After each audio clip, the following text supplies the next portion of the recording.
আসসালামু আলাইকুম। মরিচ বাটা দিয়ে এই রেসিপি করলে এত বেশি মজার হয় যে চোখের পলকে আপনার ভাতের প্লেট খালি হয়ে যাবে। অনেক বেশি মজার হয় এই রেসিপিটি এভাবে করলে। আমি এখানে ছোট সাইজের কিছু মাছ নিয়ে নিয়েছি। এখানে বিভিন্ন রকমের মাছ আছে। এখন আমি এগুলোকে কেটে ধুয়ে পরিষ্কার করে পানি ঝরিয়ে নিয়েছিলাম। আর মাছ ধোয়ার সময় আমি লেবুন আর লবণ ব্যবহার করছি। এখানে মাছ ধুয়ে পানি ঝরিয়ে অনেকক্ষণ রেখে দিয়ে তারপরে এগুলো ভালোভাবে থেতলে নিব।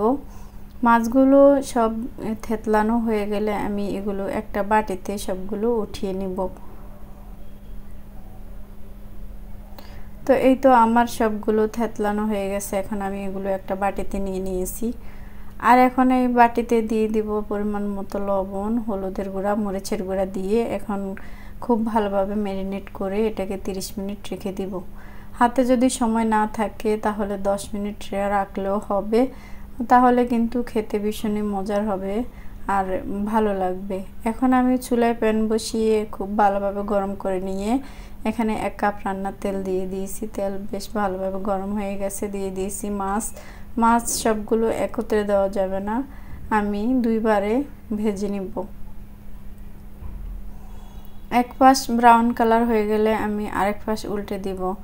এইভাবে আমি সবগুলো মাছ উল্টে পাল্টে নেড়ে ছেড়ে ভেজে নিব।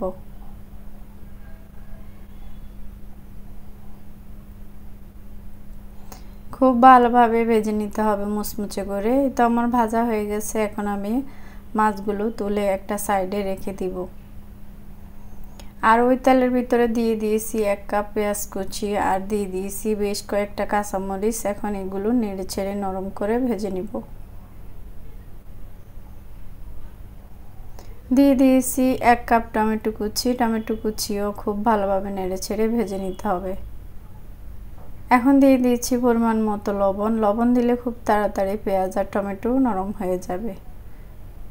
দিয়ে দিয়েছি আমি এখানে রসুন, আর একটি বড় সাইজের রসুন আছে, আর এখানে 5-6টা লাল মরিচ যেটা শুকনা, ওই মরিচটা আমি ভালোভাবে ব্লেন্ড করে নিয়েছি।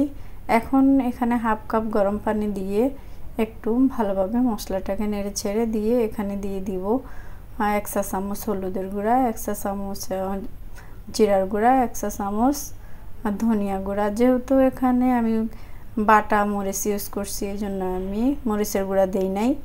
এখন 5 মিনিট কষিয়ে নিয়ে এখানে বড় সাইজের 2টি আলু কেটে দিয়েছি। আলুগুলো খুব ভালোভাবে নেড়ে ছেড়ে মশলার সাথে মিশিয়ে নিব। আরও 1/2 কাপ পানি দিয়ে দিয়েছি আলু সিদ্ধ হওয়ার জন্য। এখন আমি ঢাকনা দিয়ে মিডিয়াম আঁচে এটাকে 5 মিনিট রেখে দিব। 5 মিনিট পর আমি ঢাকনা খুলে আবারও একটু নেড়ে ছেড়ে দিব। আবারও ঢাকনা দিয়ে দিব আমি। এইভাবে আমি আলুটা সিদ্ধ হওয়া পর্যন্ত বারবার ঢাকনা খুলে কষিয়ে নিয়েছি। এখন আলু ভালোভাবে সিদ্ধ হয়ে গেছে। উপর থেকে আমি মাছগুলো দিয়ে দিয়েছি। মাছ দেওয়ার পরে আর বেশি নাড়াচাড়া করা যাবে না, তাহলে মাছগুলো ভেঙে যাবে। আর এখানে আরও 1/2 কাপ গরম পানি দিয়ে দিয়েছি। মিডিয়াম আঁচে এটা 10 মিনিট রান্না করে পানি শুকিয়ে গেলে এখানে ধনেপাতা কুচি দিয়ে নামিয়ে নিব।